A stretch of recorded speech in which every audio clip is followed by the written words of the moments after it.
Good morning আমার সকল বন্ধুদের, কেমন আছো তোমরা? শর্মিষ্ঠাস ব্লগে তোমাদের অনেক অনেক স্বাগত।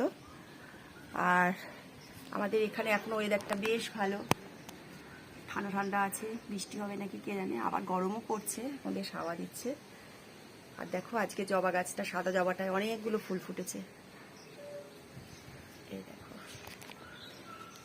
এই একটা, এই একটা, নিচে একটা, তারপরে এই ফুলগুলো ফুটেছে।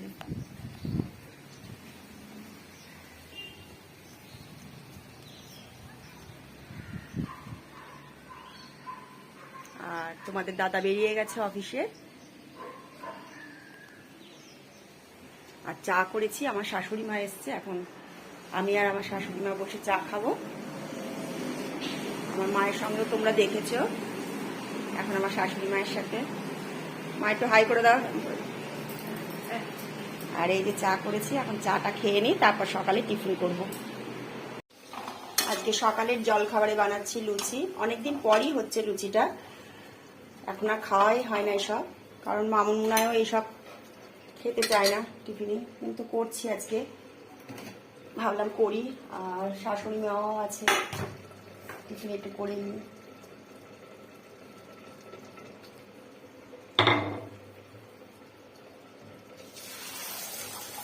আর তার সাথে করছি এই যে সব কিছু একটু সবজি দিয়ে, গাজর, পেঁপে, আলু সব দিয়ে একটু তরকারি প্রেশারই করে নিয়েছি, কারণ এত টাইম নেই, ওরা কাজে বসবে।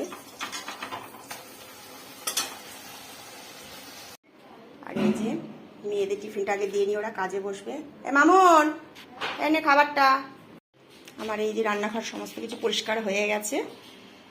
সকালে টিফিন খাওয়ার পর রান্নাটা তো সকালেই হয়ে গেছিলো, তোমাদের একটু দেখিয়ে দিই। এই যে এখানে বাঁচা মাছ করেছি বেগুন দিয়ে, টমেটোটা দিয়েছি, দেখো কালারটা কত সুন্দর এসেছে। আর এখানে কুন্দল ভাজা, কুন্দ্রি না কুন্দল কি বলো তোমরা, আমরা কুন্দ্রি বলি, কুন্দ্রি ভাজা করেছি। আর এখানে করেছি টক ডাল। আর শাশুড়ি মা তো আজকে চলে যাবে, এসছে সোমবারে। আমি এখন যাবো স্নান করতে, স্নান করে এসে তারপর বৃহস্পতিবারে পুজো করবো। আর আমাদের ফ্ল্যাট থেকে আজকে একটা আমাকে কাঁঠাল দিয়েছে, পাকা কাঁঠাল, তা এখনো ভাঙেনি, মানে ঠাকুরের কাছে বৃহস্পতিবার যখন একটুখানি দিয়ে তারপর ঘরে খাওয়া হবে। আমি খুব একটা ভালোবাসি না, তা যাই হোক দিয়েছে, এটা ঠাকুরের কাছে দিয়ে নিয়ে আগে একটু। শুভ দুপুর বন্ধুরা, এতক্ষণ পর তোমাদের সামনে এসে কথা বলতে পারছি। আর খাওয়া দাওয়া হয়ে গেছে, এখন বাজে 2:30।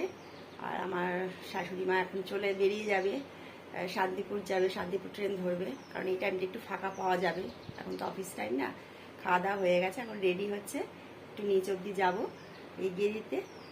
তাহলে চলো দেখতে থাকো। আর এখানে ওয়েদারটা হচ্ছে এখন তো বেশ ঠান্ডা ঠান্ডা, আবার কখন বৃষ্টি নামে। ছাদে জামা কাপড়গুলো সব দিয়ে এসেছিলাম, সব ভিজে গেছে।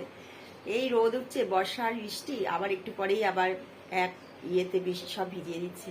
আজকে অনেক জামা কাপড় কাচা হয়েছিল, তোমাদের দাদা অনেকগুলো জামা প্যান্ট সব কেচেছিল অফিসে যাওয়ার, সব দিয়েছিলাম, জিন্সের প্যান্ট ট্যান্ট সব গেছে ভিজে। তাহলে চলো।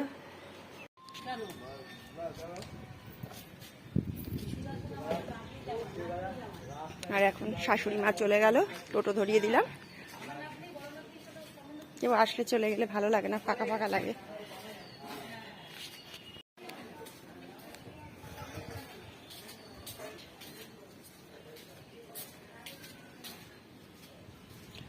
আর এখন যাচ্ছি ওপরে গিয়ে একটুখানি রেস্ট নেব।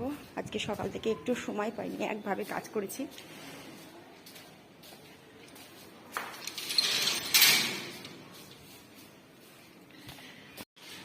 আর সন্ধ্যাবেলায় এখন চা বসিয়ে দিয়েছি, একটুখানি শুয়ে পড়েছিলাম শাশুড়ি চলে যাওয়ার পর। আর এখন সন্ধ্যাবেলায় চা বসিয়েছি, মামুনাও খাবে, আমি একটু খাবো, গলাটাও ব্যথা করছে।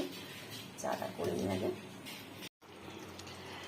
আজকে রাতের মেনু আবার চেঞ্জ হয়ে গেছে, বাড়িতে লোকজন আসছে, হঠাৎ করে ফোন করলো, তাই রাত্রে আর কি করব। মাছ ছিল ফ্রিজে, মাছটা বের করলাম। ওরা অনেকটা দূর থেকে আসছে, রাত্রে এত ক্লান্ত হয়ে খাওয়া দাওয়া বেশি কিছু করবে না বলেছে, তাই মাছটা হয়ে গেছে, মাছ ভাতও হয়ে গেছে।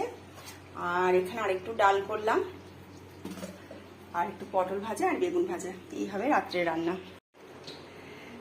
ঘেমে গেছি গরমে রান্না করতে করতে। তাহলে ব্লগটা এখানেই রাখছি, বেশি বড় করলাম না ব্লগটা। যদি তোমাদের ভালো লাগে প্লিজ চ্যানেলটা সাবস্ক্রাইব করে আমার পাশে থেকো। শুভরাত্রি। এখন এই রান্না বান্নাগুলো মোটামুটি হয়েছে, ওরাও চলে আসছে, শিয়ালদাতেই এখন আছে, ট্রেনে উঠে পড়েছে। তাহলে এখানেই রাখছি, ব্লগটা বেশি বড় করলাম না। যদি তোমাদের ভালো লাগে প্লিজ চ্যানেলটা সাবস্ক্রাইব করে আমার পাশে থেকো। শুভরাত্রি।